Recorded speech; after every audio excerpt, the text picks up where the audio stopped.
The uncomfortable truth that men must accept and that men must realize is that women are more loyal to men who cheat rather than to men who are committed.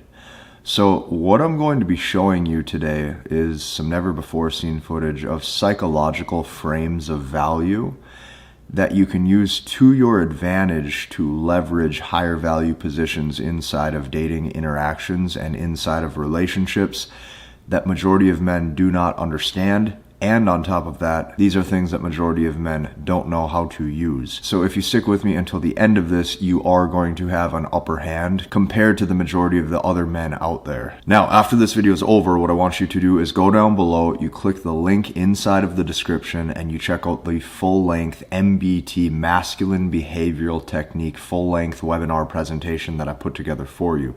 Because inside of that, what's going to happen is you're going to see a process that thousands of men have been using to copy paste into their dating life to get results at a far quicker level. So be sure to check that out once this video is over. Let's dive in. So a lot of you are not going to like to hear this, but I don't really care because it needs to be said. So women are most loyal to men who will oftentimes cheat. Yes, say that one more time. Women are most loyal to the men who cheat.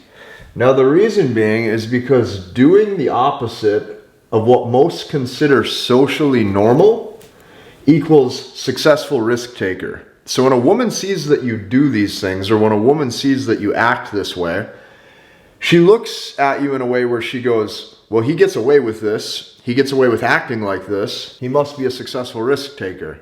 So the reason why this is so enticing to them is because you got to understand at a deep level, an attractive woman can find a monogamous man anywhere. Like, a woman could literally find a boyfriend anywhere. She could stand on the street corner with a sign that says looking for a boyfriend, and she would have tons of guys line up to say, hey, I'm ready. Okay, so an attractive woman can find a monogamous man anywhere.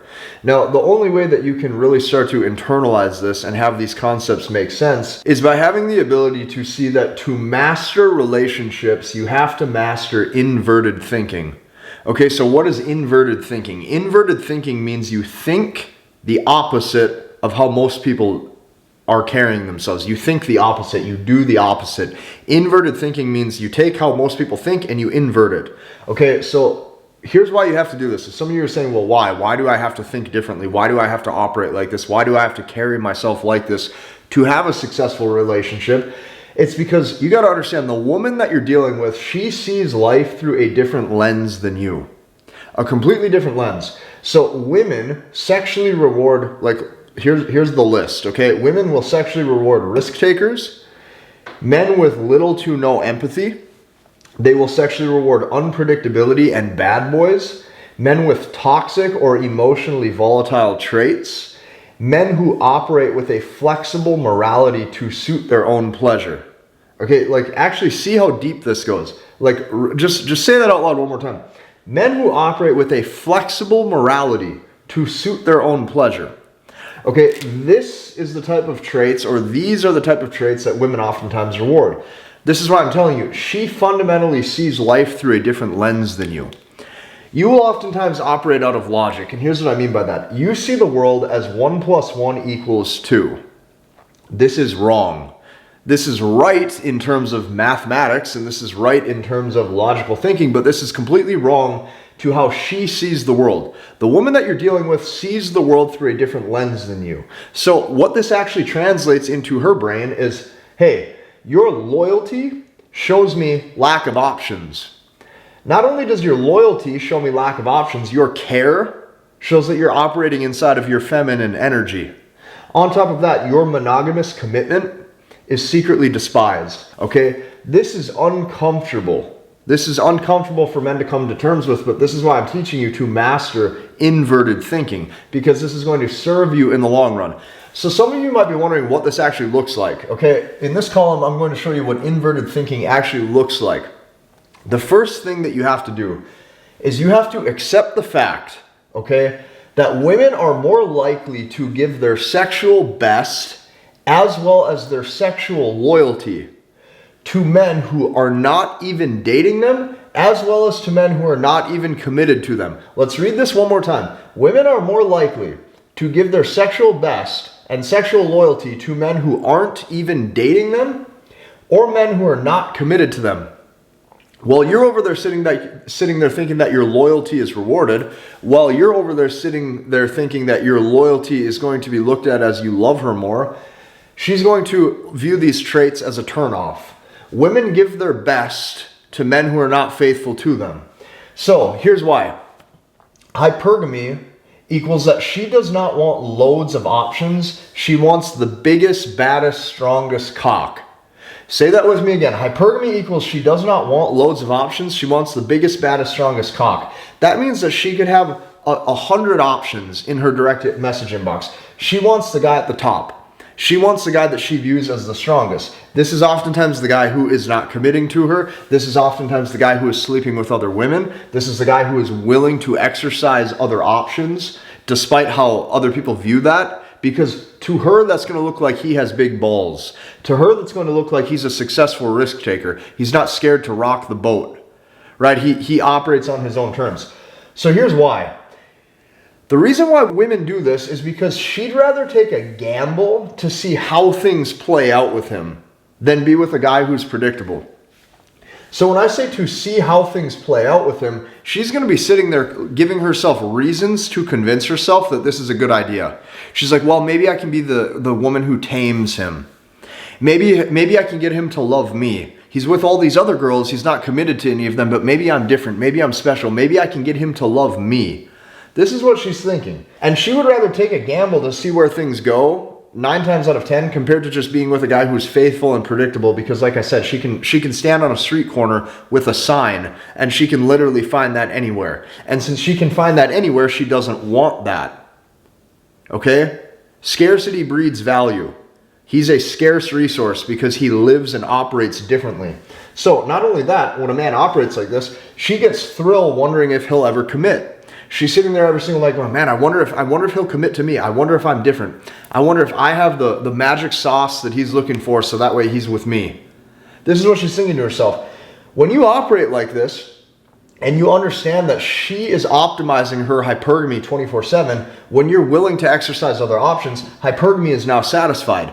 So this goes so deep to the frames of value and verbal plays, verbal psychological frames of value that a man is willing to demonstrate and that a man is willing to exercise.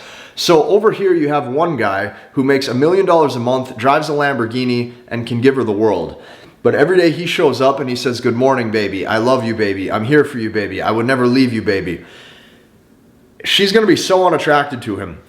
Meanwhile, guy number 2, average everyday guy, works an average everyday job, but he's not sold on her, or he doesn't look at her with those, lovey-dovey eyes that guy number 1 has.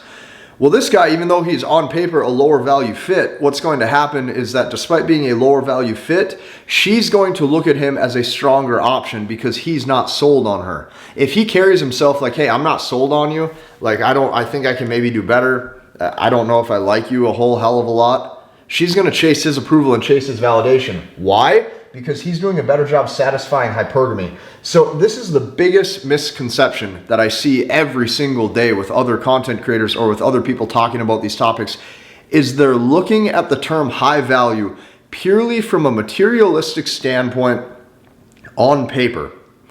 A woman's feminine intuition and a woman's emotions do not operate that way. Women look at their hypergamous instincts based on how hard it is to lock down that guy and based on how many other women are into him. So what you have to do seriously is you have to erase your male logical brain when dealing with women. And what that means is, well, just like over here how I said most people see the world as 1 + 1 = 2, this is going to lead you wrong every single time. So what men oftentimes do is they say, hey, well, I'm going to be loyal. My loyalty is going to equal her loyalty. My loyalty is going to equal she reciprocates with loyalty as well. Then he's going to say things like, well, I'm going to care a lot about her. If I care a lot about her, she's going to naturally care a lot about me because there's reciprocation involved. If I care a lot about her, she's going to reciprocate, and now there's mutual care back and forth. He's also going to say, well, I'm going to love her. I'm going to show my love. I'm going to prove how devoted I am. I'm going to prove my love. I'm going to show her that I'm willing to invest so much into her. And now she'll reciprocate with love on her end towards me. Okay, this is going to completely backfire because these things, I wish they played out like that, but they don't. The more you invest into women, the less you get out. Say that with me one more time. The more you invest into a woman, the less you are going to get out because they fundamentally lack the ability to care about any of these things in the way that you do. Women will never appreciate the things that you do for them. So you're going to be sitting there going, well, hey, if I take her out on all these dates and if I spend this money on her and if I take her on vacation with me and if I show her the world, she's going to love me. And that's not how it works. These are the things that will leave a guy dumped, heartbroken, cheated on, or wondering what happened. Now, you have to erase all of the logical side of relationships that you once thought due to the fact that she sees life through a different lens than you. She's looking at the world fundamentally differently. She's viewing it through her own eyes. So you have to try your absolute best to put yourself in her shoes. So when she sees things like loyalty, care, and appreciation on your end, she's going to think weakness, lack of options. Why am I so great and put on the pedestal in the first place by this guy? I didn't do anything to deserve this. This is why women are most loyal to the men who cheat. So now you might be wondering, well, okay, so how do I actually demonstrate this in real life? The way you demonstrate this in real life is you need to start interjecting frames right away. When I say interjecting frames right away, this is stuff I even have to do as well. See, a lot of you guys, when you watch me on these videos, you probably look at me like I'm a teacher, right? Or I'm teaching you these topics or I'm making these presentations. Yeah, that's true, but you got to remember, I still have to play the game too. I still have to talk in a seductive pattern. I still have to play the game psychologically just like you will. So you might be wondering why, right? Why do you have to do this? Why do you have to actually say things like this? You have to do this because you don't ever want her to feel like her spot is permanently secure. The second that a woman feels as if her spot is permanently secure, now she's going to see that you're really, really sold on her. Hypergamy is going to now question if this is the best that she can do, and oftentimes she's going to exit. So never under any circumstances do you ever want her to feel like her spot is permanently secure. The more she knows that you love her or that you're in love with her, the more she's going to exit or she's going to stray. This is important to understand. So what do? Within the first couple dates, once you start to get to know her and you start seeing how she is, you need to start interjecting frames right away. So these frames, okay, you can take these word for word if you want, but keep in mind, these have to fit your own personality. So these are some examples, okay? So if you said something like, we'd never get along because you're too much of a goody two-shoes, what is that doing? That's interjecting tension. We would never get along. We're never, like, this isn't going to work out. What's that going to make her think? It's going to make her think, hey, he maybe is a challenge. He maybe doesn't see me the way I'm seeing him right now. If you say something like, hey, enjoy the moment because all good things come to an end. What is she going to be thinking? She's going to be thinking short term. He doesn't view a future with me. Why am I not good enough? This is going to raise her arousal. This is going to raise her desire. This is going to make her look at you as the type of guy that she wants to try to gain his approval from. So you understand how powerful this is. Another thing you would say is, you could never be my girlfriend because I'd end up cheating. If you were to flat out tell a woman this, and you say it almost sarcastically, where like, this is something that's intense to say, but you say it in a playful manner. You say it like, you could never be my girlfriend because I'd just probably end up cheating. I'm a degenerate. If you said something like that, she doesn't know how to take you. She doesn't know how to take you seriously or not. These things, and she's going to be sitting there going, well, like, hey, this is the opposite of what most consider socially normal. Therefore, he must be a successful risk taker. This is why in all my presentations, I start with this first point up here, and they're all a chain link that connect one another. So when she sees you say things like this, you're now a successful risk taker. You are successfully showing that you're willing to interject tension or potential conflict into these interactions. And this is going to raise her attraction. This raises her arousal. So when a woman hears a guy say these things, her psychology hears, hey, he's a challenge. He must be pre-selected.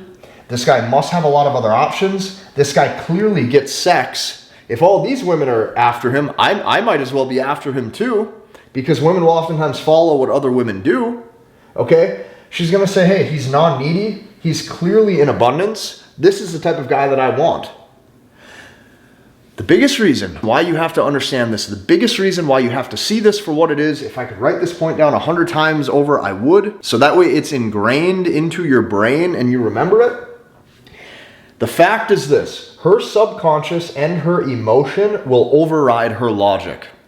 So if you're a guy and you say things like this, we wouldn't get along, I'd end up cheating, you could never be my girlfriend, you're too much of a goody two-shoes, enjoy the moment because it's short term anyways. When you say these things and she starts to see that, hey, this probably won't work out, or this is a guy where he's willing to interject all of this tension, it doesn't matter. Due to the fact that her subconscious and her emotion will override her logic. So emotionally, this is going to raise her attraction. Even though logically on paper, if you asked her and you would say, hey, is this a good idea? Is this the type of guy that you want? She will tell you verbally no. She will say, no, I don't want those things. No, that sounds bad. But what happens in actuality is inside of her subconscious and inside of her feminine emotion, this overrides her logic. So even though her logical brain is saying, hey, don't go after this guy. This guy's a bad bet, for the future. This guy's a terrible bet for the future. She will still chase his approval because her psychology, her subconscious is gonna hear this and it's gonna say, hey, he's a challenge, he's pre-selected, he has other options, he's in abundance. So the coldest fact that you have to internalize is that the majority of women out there are actually turned on when the man that they're with is exercising his options or sleeping with other women. Let this sink in. Women are turned on when the man that they're with is exercising his options or potentially sleeping with other women. This turns them on. Like, she's going to get increasingly attracted towards you. And not to mention, what you're going to notice is that when you do make time for this woman or these women in your life, they're going to always be on their best behavior. So here's what happens. She may get mad temporarily if you're seeing other women, but here's what I can tell you is any emotion at all is better than none. Any emotion. So it doesn't matter if she's happy or if she's sad or if that makes her angry and furious. Any emotion is better than no emotion at all. And when she feels something, here's what happens. She rides you harder. As she rides you harder, she's going to act sweeter. As she acts sweeter, she appreciates you more. And this is the biggest one of all. She knows that your time means something. So in the short amount of time that she gets with you, maybe 1 to 2 hours a week, or even sometimes you skip weeks and it's 1 to 2 hours every other week, she's on her best behavior because she wants to make something of this. She wants to see this play out. Like I just said, she'd rather take a gamble to see how things play out. And she knows that your time means something. See, most guys who are ready and willing to commit to a woman, his time becomes valueless because she can get a date whenever she wants. The time that he gives her means nothing, and he's not a man in demand. When you act like you're a man in demand, now she knows that your time means something. Now, another point on top of this, the reason why this turns her on when you're exercising other options is because her primal brain actually feels safer with you. Her primal brain feels safer being in a relationship with you than when you're committed to her. Once again, 1 + 1 does not equal 2. The way that you see the world, she's seeing it through a different lens. So your brain logically is going to say, hey, I'm with other women, isn't that going to turn her off? I'm with other women, isn't that going to show her that I don't care about her? I'm with other women, isn't that going to show her that I'm not loyal, so that way I don't invest in her, so that way she's going to, be mad at that, so now she's going to exit? No, that's not how it works. Here's what she sees. Her primal brain, when you're with other women, feels safer around you. And the reason being is because now it looks like you're a man in demand. It looks like you have other women's approval. If you're sleeping with other women, what she's going to see is, hey, even other women want this guy's genes. This guy's who this guy is, this guy's genes. Other women want him. This is going to turn her on. And now she goes, well, hey, he must be a good bet for my survival. Women are survival creatures. This is why she wants the biggest, baddest, strongest dude that she can find. So if you internalize this, you're going to be able to see this for what it is. And the truth is, women only trust other women's opinion. And nothing is a higher value opinion than when a woman sees another woman who's after a man. Because what happens then is she sees that he's in demand. She views other women viewing him in that way. She views that other women want him for a relationship or as a sexual option. And now you have other women's approval. This is actually going to make her feel safer. It looks like you have experience. It looks like there must be something about you. It looks like you're the type of guy who is chosen by others. And she's going to be sitting there wondering, well, what is it about this guy that makes him so attractive? Right? Does he have a big bank account? Does he have a big house? Does he have a good smile? Right? Does he put it down good in the bedroom? Right? Is he charismatic and do other men look at him with respect? Is he known for something? This is what's going to go off in her brain. So this is why her primal brain starts to feel safer. If you can internalize this fact that the majority of the women are turned on when a man that they're with is exercising his options, you'll be miles ahead. And this specifically in this format is why women are most loyal to the men who cheat, to the men who are willing to go out there and exercise their options. If you like this video, I want you to hit the like button, comment, and subscribe, and we'll see you in the next one.